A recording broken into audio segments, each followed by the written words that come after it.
प्राध्यापक व बा बोधेलिखित चंदन बटवा भाग 8. आईची खरी ओढाताण आम्ही महाविद्यालयीन शिक्षण घेत असताना झाली असावी.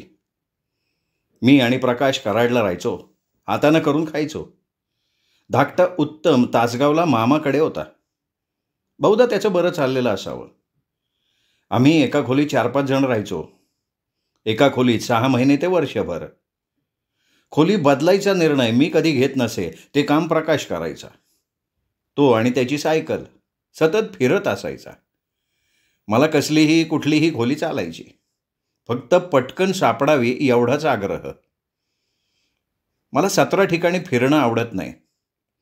न्हावी एकच असावा, टेलर एकच असावा, एकाचं दूधवाल्याकडनं दूध घ्यावं, अल्पोपहाराचं हॉटेलही एकच असावं, लॉन्ड्रीसुद्धा ठरलेली असावी. रोज नवं दुकान, नवं गिराईक हा प्रकार बरा नव्हे. पण माझं कुणाला पटत नसे. मी आखून घेतलेल्या रस्त्यानं धावणारा माणूस.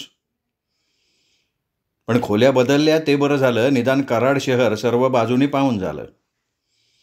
सोमवार, मंगळवार, शुक्रवार पेठ, कॅनॉल परिसर, किरपेकरवाडा अशा कुठे कुठे खोल्या पाहिल्या.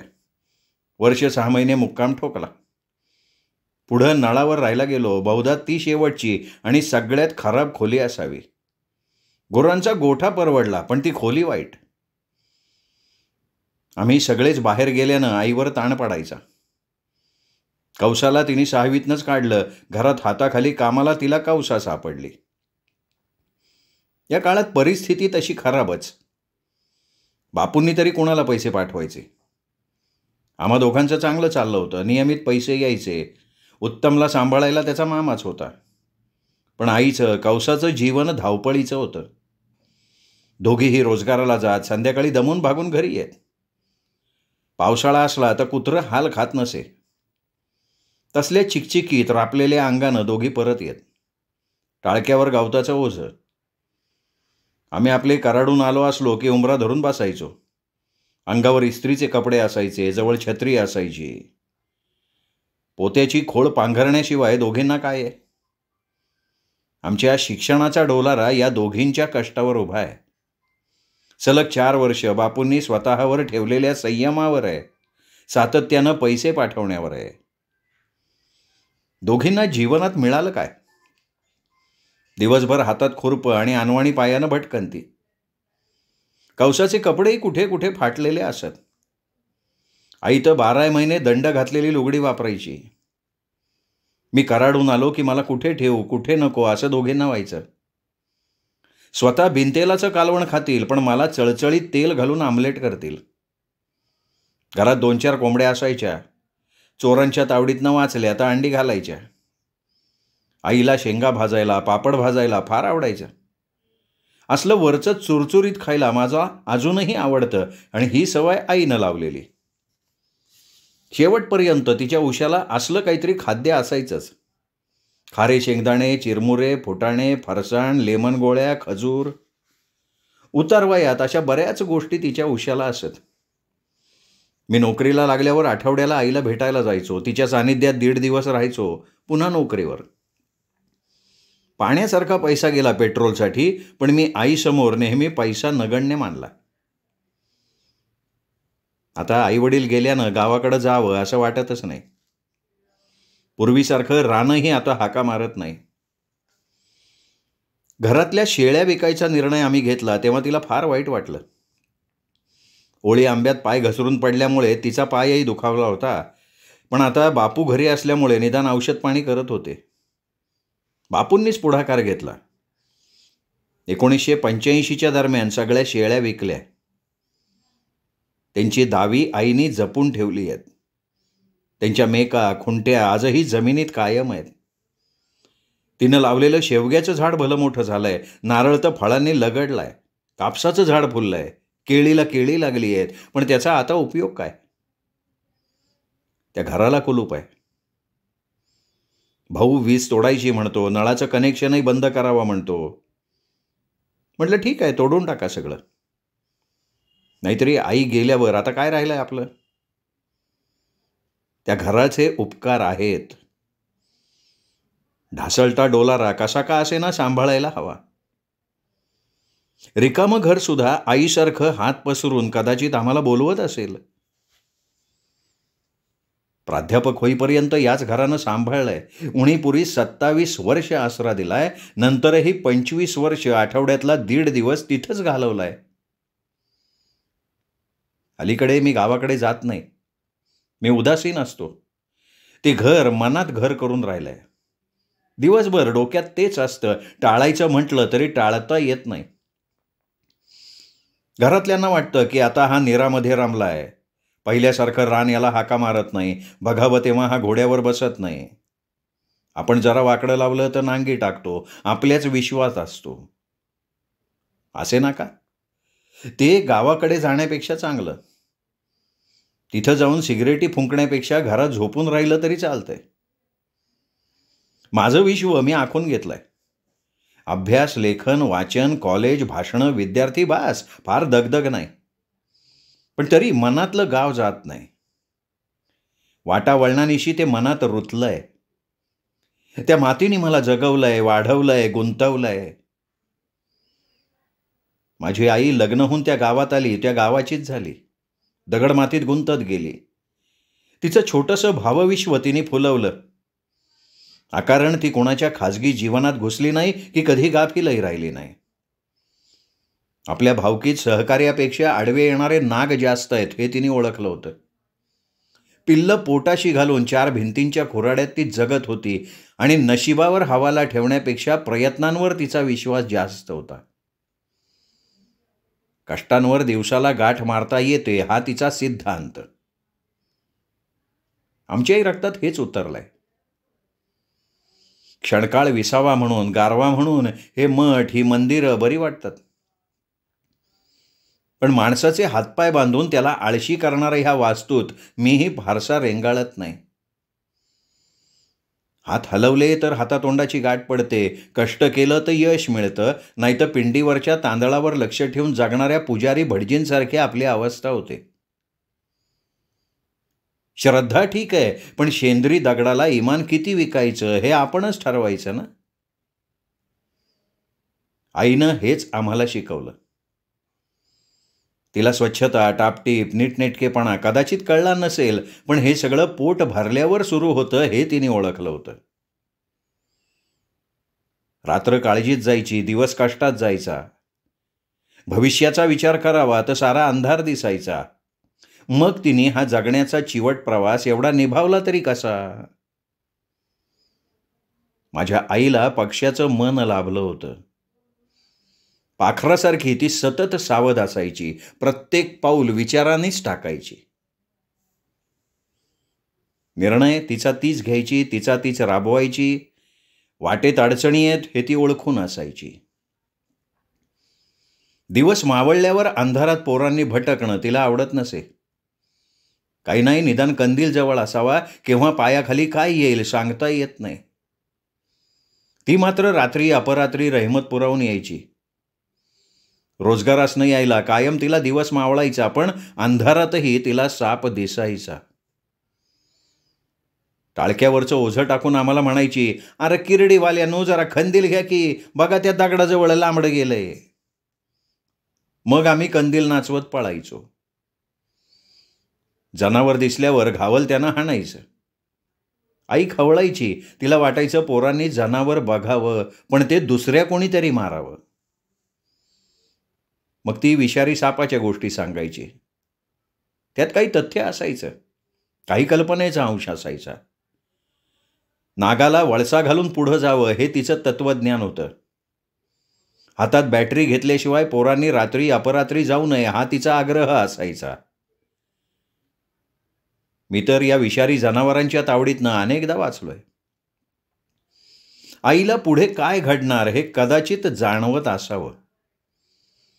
डोंगरावर पाऊस दिसला की म्हणायची, पावायला वाड्याबिड्याला जाऊ नका, लय मोठा पूर येणार आहे. तसंच व्हायचं. पावसाळ्यात तिला लय काळजी वाटायची. आम्ही शाळेला निघालो की म्हणायची, ओढा वालांटताना वरच्या अंगाला बघाव, पाणी नाही असं बघून शिराव. कवा कवा पाण्यात पाणी येतं, सावध राहा रे बाबा. आईचा हा उपदेश मला अनेकदा उपयोगी पडलाय. रोज 2 ओढे ओलांडून शाळेला जायचं. आईला काळजी वाटायची. तसं मी 2-3दा पुरात वाहून गेलोय. तिच्या नशिबानं वाचलो. तिचा भुताखेतांवर विश्वास होता. घाणेरड्या जागी जाऊ नये, बाहेरून आल्यावर पायावर पाणी घ्यावं, हात धुतल्याशिवाय जेवायला बसू नये, सारखं पाणी पिऊ नये, काट्याकुट्यापासनं जपावं, आंघोळ करताना हातपाय खरखरीत दगडानं घासावेत, रक्ताड्यासारखं राहू नये, गारठ्यात शेकावं, पावसाळ्यात घर करून राहावं, उन्हात फिरू नये, डोक्याला कायम टोपी असावी, केस नियमितपणे कापावेत, घरात केरसुणी फिरवावी, चुलीतली राख गार झाल्याशिवाय उकरड्यात टाकू नये, गंजीजवळ जाळ करू नये, उभ्या उसात शिरू नये, रानटी प्राण्याला दगड मारू नयेत. आई खूप काही शिकवायची. शाळेत मास्तरनं असलं कधी शिकवलं नाही. शाळेतलं शिकवणं वेगळंच ना. कमल नमन कर, गणपत गवत आण, हसन गवत घाल, असलं खूप काही. मला हे कळायचं नाही की गाय नेमकी कोणाची. गणपतनं गवत आणायचं तर ते त्यांनीच गाईला का नाही घालायचं? मग त्याच्यासाठी हसन कशाला पाहिजे? शाळेतल्या प्रार्थनाही तशाच. अर्थच कळायचा नाही. मास्तर कुठंतरी प्रशिक्षणाला जात, शिकून येत, दरवर्षी प्रार्थना बदलायची. त्यांनाही अर्थ कळायचा का नाही कळायचा कोण जाणे. गणपतीचे दिवस आले की रोज रात्री आम्ही कोरेगावला जायचो. आई आमच्या कानाला धडपा बांधून द्यायची. त्याच धडप्यानं अंग झाकायचं. 100-125 पोरांचं भिरकं 5 मैल चालत अंधारात कोरेगावला जायचं. मेळा कलापथक बघून पुन्हा 5 मैल चालत यायचं. झोपायला चांदणी उगवायची. आई लय शिव्या द्यायची.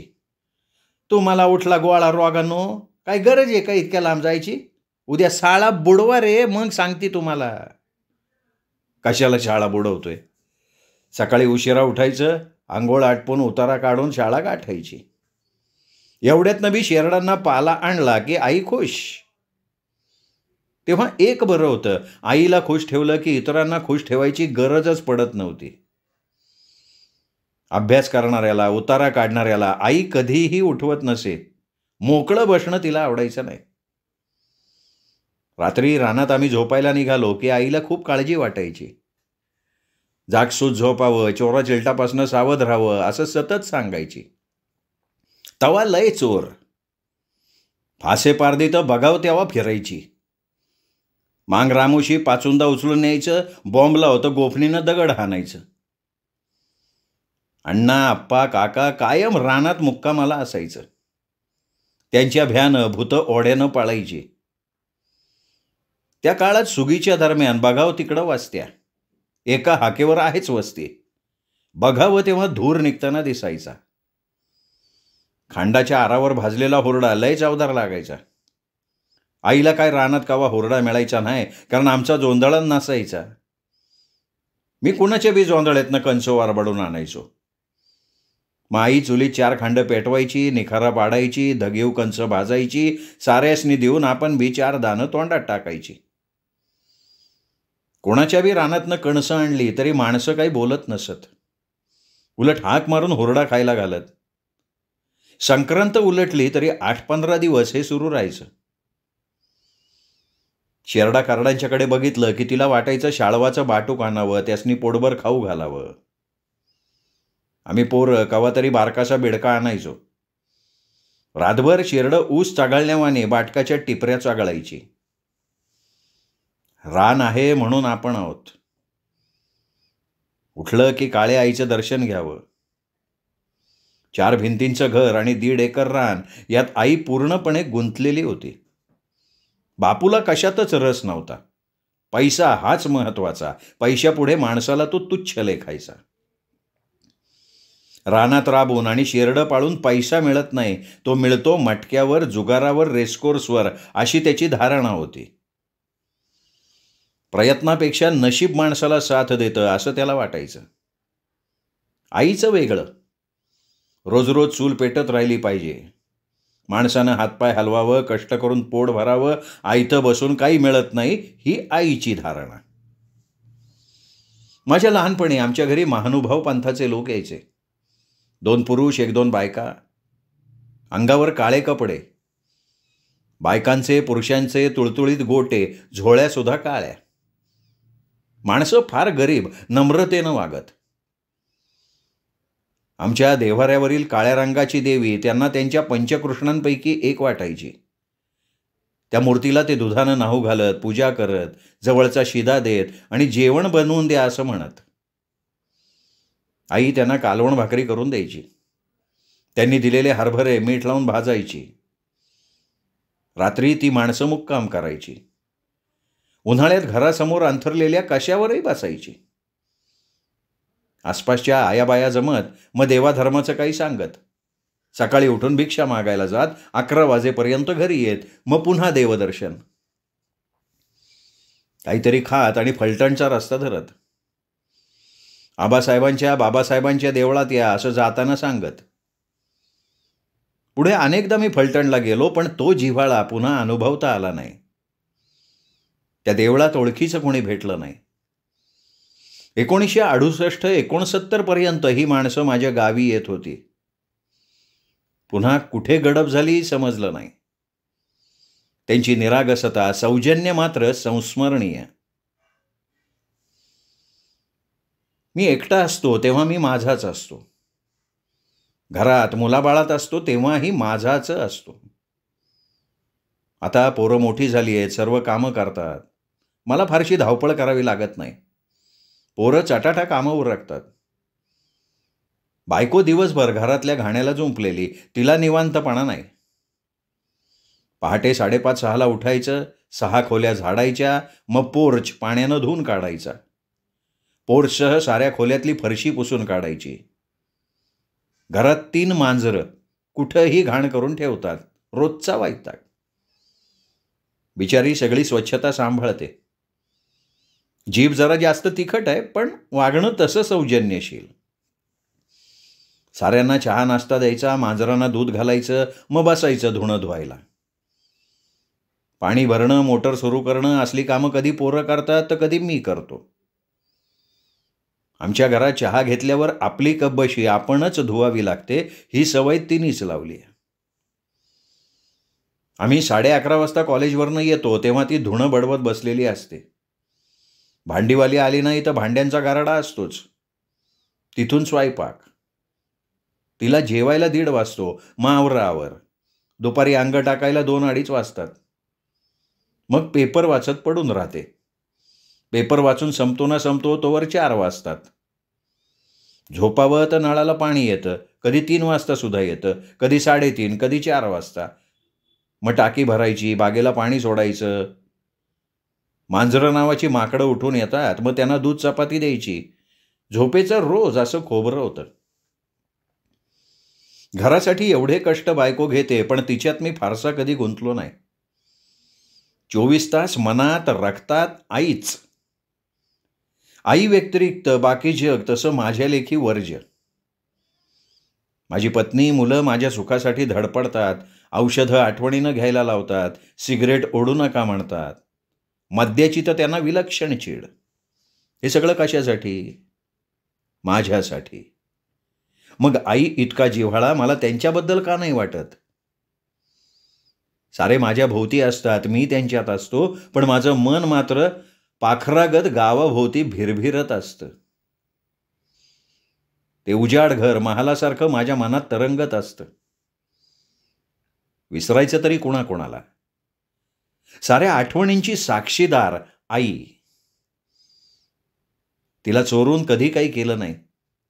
जे केलं त्याची फळं भोगली. मी तसा 4 भिंतीत रमणारा प्राणी नाही. मला निसर्ग आवडतो. रानभैरी होऊन जगावंसं वाटतं. माझ्या गावाचं शिवार उभं आडवं 1.5-2 मैल, थोडं कमी जास्त होईल. पण शिवारात असं झाड नसेल ज्याला मी हात लावलेला नाही. झाडं झुडपं जवळून पाहिली आहेत. वडा पिंपळावरची भूतं शोधायचा प्रयत्न केलाय. सगळ्या विहिरीत डोकावून पाहिलंय. आतलं बांधकाम बारकाईनं निहाळलंय. ओढ्याच्या काठाकाठानं थेट कृष्णा नदीपर्यंत गेलोय. कधी मित्रांसोबत, कधी एकटा. कडेचे माळ, पाण्यावरचं शेवाळ, चांदीगत चमकणाऱ्या खावल्या कशा मनात घर करून राहिल्या आहेत. झाडं पाहिली तशी जनावरं पाहिली.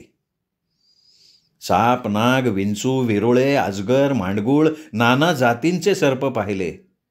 काही वावरातनं ताणून मारले. पक्ष्यांचं निरीक्षण खूप जवळून केलं. आजही झाडाखाली मला लवकर झोप येते.